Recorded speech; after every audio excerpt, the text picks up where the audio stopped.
ओम छात्रों, मैं रामानुज पांडे आज इंडियन कॉन्ट्रैक्ट एक्ट के डॉक्ट्रिन ऑफ फ्रस्ट्रेशन पे चर्चा करूंगा। असंभवता का सिद्धांत यानी नैराश्य का सिद्धांत, इसे भारतीय संविदा अधिनियम के धारा 56 के पैरा 2 में दिया गया है। तो आइए शुरू करते हैं।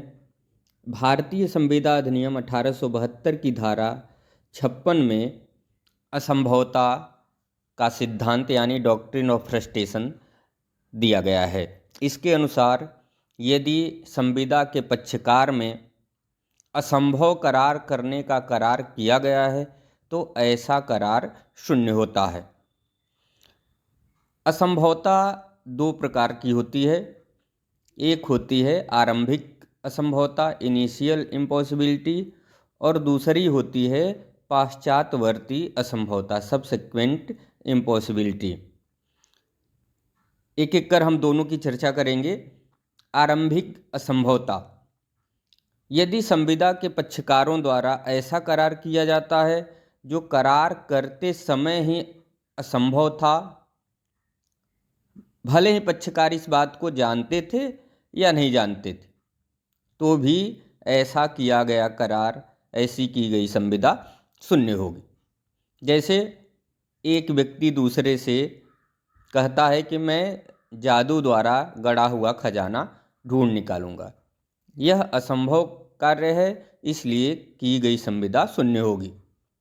आसमान से तारे तोड़ लाना, समानांतर रेखाओं को आपस में मिलाना, ये सब असंभव कार्य हैं और ऐसे की गई संविदा शून्य होती है। पाश्चात्यवर्ती असंभवता, सबसेक्वेंट इम्पॉसिबिलिटी, इसे ही डॉक्ट्रिन ऑफ फ्रस्ट्रेशन या नैराश्य का सिद्धांत या असंभवता का सिद्धांत कहा जाता है। इसे भारतीय संविदा अधिनियम की धारा 56(2) में 56 सबसेक्शन पैरा 2 में दिया गया है। अब धारा 56 के पैरा 2 में पाश्चात्यवर्ती असंभवता के बारे में बताया गया है। यदि संविदा के पक्षकारों द्वारा ऐसा करार किया जाता है जिसका पालन करना संविदा करते समय तो संभव होता है, परंतु बाद में कुछ घटनाओं के घटित होने के कारण उसका पालन करना असंभव या अवैध हो जाता है, तो यहाँ धारा 56(2) के अंतर्गत किया गया करार शून्य हो जाता है। जैसे उदाहरण के रूप में अगर हम देखें तो ए और बी आपस में विवाह करने की संविदा करते हैं। विवाह के समय दोनों स्वस्थ रहते हैं और दोनों योग्य होते हैं शादी करने के लिए, विवाह करने के लिए, लेकिन विवाह के निश्चित समय के पहले ही ए पागल हो जाता है, तो ऐसी की गई संविदा पाश्चात्यवर्ती असंभवता के कारण शून्य हो जाती है। अब कुछ केसों को देखेंगे। सबसे पहले असंभवता के सिद्धांत पे इंग्लैंड में एक केस आया, मामला आया, उसका नाम है पैराडाइन वर्सेज जेन, यानी पैराडाइन बनाम जेन। इस केस में हुआ क्या था कि एक व्यक्ति ने दूसरे को अपनी ज़मीन जो थी वो पट्टे पे दी थी और उससे किराया लेता था। एक समय ऐसा हुआ कि कुछ विदेशी शत्रुओं ने उस ज़मीन पर कब्जा कर लिया।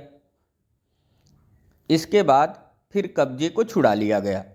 जितने दिन तक शत्रुओं ने कब्जा किया था उतने समय तक का किराया किराएदार देने से मना कर दिया, लेकिन न्यायालय ने निर्णय दिया कि संविदा हो जाने के बाद चाहे कोई भी घटना घटित हो, उसका संविदा पर कोई प्रभाव नहीं पड़ता है। जब एक पक्षकार संविदा करके कोई कर्तव्य ग्रहण कर लेता है तो उसे उसको पूरा करना चाहिए, भले ही उसका पालन किसी दुर्घटना के कारण भले ही कष्टप्रद हो गया हो। यानी कि संविदा हो गया तो आप असंभवता के कारण उसे ये नहीं कह सकते हैं कि हम उसका पालन नहीं करेंगे। यानी पैराडाइन वर्सेज जेन में असंभवता के सिद्धांत को मान्यता नहीं दी गई। लेकिन बाद में एक अन्य वाद में टायलर वर्सेज काल्डवेल, टायलर बनाम काल्डवेल के बाद में, जिसमें कि फैक्ट ये था कि एक व्यक्ति ने अपना संगीत गृह एक संगीत समारोह मनाने के लिए किराए पर दिया था, लेकिन जिस दिन प्रोग्राम होने वाला था उसके कुछ दिन पहले ही वो जो ऑडिटोरियम था या संगीत गृह था उसमें आग लग गई और वो नष्ट हो गया। इस मामले में न्यायमूर्ति ब्लैकबर्न ने निर्णय देते हुए कहा कि संविदा का पालन संगीत गृह के मौजूद रहने पर ही संभव था, अतः संविदा का पालन अब भौतिक रूप से असंभव हो गया है। अतः यहाँ असंभवता के कारण किया गया करार शून्य है, संविदा शून्य घोषित कर दिया गया। यानी कि टायलर वर्सेस काल्डवेल में असंभवता के सिद्धांत को मान्यता दी गई, डॉक्ट्रिन ऑफ फ्रस्ट्रेशन को मान्यता दी गई। इसके बाद क्रेल बनाम हेनरी, इस केस में हुआ ये था कि एक आदमी राजा के राज्याभिषेक का जुलूस देखने के लिए एक होटल का कमरा किराए पर लिया था। उसका उद्देश्य ये था कि उसी रोड से राजा का जुलूस गुजरेगा तो अपने कमरे की खिड़की से राजा का राज्याभिषेक देखेगा। कमरा उसने किराए पर ले लिया, लेकिन जिस दिन राजा का जुलूस निकलने वाला था उस दिन राजा बीमार हो गया और जुलूस निकलना स्थगित हो गया। अब जो किराएदार था उसने किराया देने से मना कर दिया। न्यायालय ने निर्णय दिया कि यहाँ असंभवता का सिद्धांत लागू होगा, क्योंकि उसने जिस उद्देश्य से कमरा किराए पर लिया था उसका उद्देश्य असंभव हो गया, इसलिए किया गया करार शून्य हो गया। अब ध्यान दीजिए, इंग्लैंड की तरह भारत में भी असंभवता के सिद्धांत को लागू किया जाता है। भारत में सबसे पहले सत्यव्रत घोष बनाम मंगनी राम का केस आया। इसमें न्यायमूर्ति बीके मुखर्जी ने निर्णय देते हुए कहा कि असंभव शब्द केवल शाब्दिक या भौतिक असंभवता के अर्थ में प्रयुक्त नहीं किया गया है, बल्कि यह संभव है कि कार्य का पालन शाब्दिक अर्थों में संभव हो, परंतु पक्षकारों का उद्देश्य पूरा होना असंभव हो गया। इस प्रकार जब किसी दुर्घटना या परिस्थितियों में परिवर्तन के कारण पक्षकारों के करार का उद्देश्य ही नष्ट हो गया हो तो कहा जाएगा कि वचनदाता द्वारा उस कार्य को पूरा करना असंभव हो गया है। अब जैसे क्रेल बनाम हेनरी का जो केस है, इसमें जो होटल का कमरा था उसमें रहने में थोड़े कोई दिक्कत थी, लेकिन जो उद्देश्य था वो असंभव हो गया था, इसलिए असंभवता का सिद्धांत लागू किया गया। आगे केस पुरुषोत्तम दास बनाम बाटला म्युनिसिपल कमेटी। इसमें एक व्यक्ति था, वो तांगा स्टैंड पट्टे पर लिया कि उसमें तांगे लगेंगे और तांगे वालों से वो पैसे लेगा और वहाँ की व्यवस्था को देखेगा, लेकिन पूरे साल तक वहाँ तांगे वालों ने तांगा लगाया ही नहीं। इससे जो वादी था उसने 5,000 रुपये बाटला म्युनिसिपल कमेटी से वापस लेने के लिए वाद लाया। न्यायालय ने असंभवता का सिद्धांत लागू करते हुए बाटला म्युनिसिपल कमेटी को 5,000 रुपये उसे वापस देने के लिए बाध्य माना। अब एक चीज़ ध्यान रखिए कि असंभवता का सिद्धांत वहाँ लागू नहीं होता है जहाँ व्यापारिक कठिनाइयों के कारण या किसी वस्तु के महंगा हो जाने के कारण उस कार्य को करना कठिन हो गया है, तो वहाँ असंभवता का सिद्धांत लागू नहीं होता है। जैसे केस आया हरनंद राय बनाम प्रागदेश। इसमें हुआ क्या था, जो वादी था उसने प्रतिवादी से कुछ धोतियाँ खरीदने के लिए संविदा की। हुआ ये कि उस समय जो प्रतिवादी था कई मिलों से धोतियाँ ले लेके और वादी को देता था। इसी बीच मिलों में हड़ताल हो गया और धोतियाँ बननी बंद हो गई। ऐसी परिस्थिति में न्यायालय ने निर्णय दिया कि यहाँ व्यर्थता का सिद्धांत या असंभवता का सिद्धांत लागू नहीं होगा, क्योंकि मिलों से माल प्राप्त करना संविदा का पूर्ववर्ती शर्त नहीं था। मिलों का बंद हो जाना या मिलों का नष्ट हो जाना या तीसरे पक्ष से हुई संविदा से असंभवता का सिद्धांत लागू नहीं किया जाता है।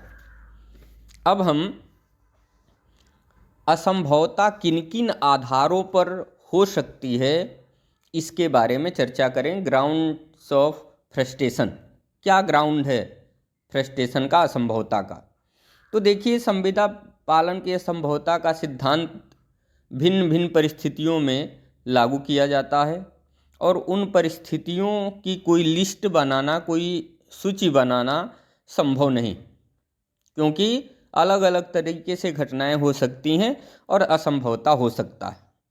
यह न्यायालय द्वारा देखा जाता है कि किन परिस्थितियों में संविदा का पालन असंभव हो गया है। लेकिन सामान्यतः कुछ घटनाएं ऐसी हैं जिनमें असंभवता का सिद्धांत लागू किया जाता है। जैसे नंबर 1 की अगर चर्चा करें तो विषय वस्तु का विनाश, डिस्ट्रक्शन ऑफ सब्जेक्ट मैटर। जहाँ मूल विषय वस्तु ही नष्ट हो जाए, संविदा का जो मूल विषय वस्तु है वही नष्ट हो जाए, तो वहाँ संविदा का अस्तित्व ही समाप्त हो जाता है और ऐसे मामले में असंभवता का सिद्धांत लागू होता है। जैसे टायलर वर्सेज काल्डवेल के वाद में जो ऑडिटोरियम या संगीत गृह किराए पर दिया गया था, उसमें आग लग गया था और वो नष्ट हो गया था। ऐसे में विषय वस्तु नष्ट हो जाने के कारण किया गया करार शून्य हो गया था। नंबर 2, परिस्थितियों में परिवर्तन, चेंज ऑफ सर्कमस्टेंसेज। कभी कभी परिस्थितियों में ऐसा परिवर्तन हो जाता है कि संविदा का पालन उस ढंग से या उस समय पर किया जाना संभव नहीं होता है या बहुत संकटमय हो जाता है, वहाँ असंभवता का सिद्धांत लागू होता है। राम प्रताप महादेव वर्सेज एसेस वर्क्स लिमिटेड के बाद में न्यायालय ने निर्णित करते हुए कहा कि जहां पक्षकारों को पालन की कठिनाइयों के कारण पहले से ही ज्ञात थे, 2 पक्षकारों ने संविदा किया और उनको पता था कि संविदा का पालन बहुत कठिन है, तो ऐसी परिस्थिति में बाद में वहाँ असंभवता का सिद्धांत लागू नहीं किया जा सकता है। अपेक्षित घटनाओं का न होना, अगर किसी निश्चित घटना को घटित होने के लिए कोई संविदा की गई है और वो घटना घटित नहीं होती है, तो वहाँ असंभवता का सिद्धांत लागू होता है। कुछ परिस्थितियाँ ऐसी होती हैं जिसमें संविदा का पालन तो संभव होता है, परंतु जिस उद्देश्य से संविदा की जाती है, किसी निश्चित घटना के घटित न होने के कारण उसका महत्व समाप्त हो जाता है, तो वहाँ असंभवता का सिद्धांत लागू होता है। जैसे क्रेल वर्सेज हेनरी का केस था, जिसमें कि राजा के राज्याभिषेक का जुलूस निकलने वाला था, लेकिन राजा की तबीयत खराब होने के कारण जुलूस को स्थगित कर दिया गया था। यहाँ असंभवता का सिद्धांत लागू किया गया था। पक्षकार की अयोग्यता या मृत्यु के कारण असंभवता का सिद्धांत लागू होता है। जहाँ की संविदा का पालन किसी पक्षकार की योग्यता पर निर्भर हो और ऐसा पक्षकार अयोग्य हो जाए या उसकी मृत्यु हो जाए, तो ऐसी परिस्थिति में असंभवता का सिद्धांत लागू होता है। जैसे एक कुम्हार हो, उससे आप घड़ा बनाने की संविदा करते हैं, घड़ा खरीदने की, और पता चले उसका हाथ कट जाए, तो ऐसी संविदा शून्य होगी, या उसकी मृत्यु हो जाए तो ऐसी संविदा शून्य होगी। जैसे केस है रॉबिन्सन वर्सेज डेविन्सन। इसमें हुआ क्या था कि जो प्रतिवादी की पत्नी थी बहुत अच्छा पियानो बजाती थी, और उसने संविदा किया था किसी ऑडिटोरियम में पियानो बजाने के लिए, लेकिन जिस दिन उसे पियानो बजाना था उस दिन वो काफ़ी बीमार हो गई और वहाँ नहीं जा सकी, तो यहाँ असंभवता का सिद्धांत लागू किया गया। अगला है सरकारी तथा वैधानिक हस्तक्षेप, गवर्नमेंट और लेजिस्लेटिव इंटरवेंशन। यानी कि अगर सरकार के द्वारा या किसी कानून के द्वारा कोई हस्तक्षेप किया जाता है या किसी कार्य को अवैध घोषित कर दिया जाता है, तो वहाँ असंभवता का सिद्धांत लागू होता है, उस कार्य को नहीं किया जा सकता है। जैसे मान सिंह वर्सेज खजान सिंह, इसमें हुआ क्या था, वादी और प्रतिवादी के बीच जंगल काटने का करार हुआ था। जब जंगल काटने का करार हुआ था, संविदा हुई थी, उस समय वो वैध था, लेकिन इसके बाद राजस्थान सरकार ने पेड़ काटने पर प्रतिबंध लगा दिया। यहाँ न्यायालय ने असंभवता का सिद्धांत लागू किया और की गई संविदा को शून्य घोषित कर दिया। इसके बाद युद्ध का हस्तक्षेप के मामले में असंभवता का सिद्धांत लागू होता है। जैसे कि एक व्यक्ति है, वो नाव से सामान दूसरी जगह ले जा रहा है और बीच में पाकिस्तान का क्षेत्र पड़ता है। इसी बीच भारत और पाकिस्तान में युद्ध हो जाता है और उसका माल पाकिस्तान द्वारा पकड़ लिया जाता है। ऐसी परिस्थिति में यह संविदा शून्य है और असंभवता के कारण उस संविदा को लागू नहीं करवाया जा सकता है। तो जहाँ युद्ध का हस्तक्षेप हो, वहाँ की गई संविदा असंभवता के कारण शून्य घोषित की जाती है। इसके बाद है पट्टे पर प्रभाव, एप्लीकेशन टू लीज। यानी कि अगर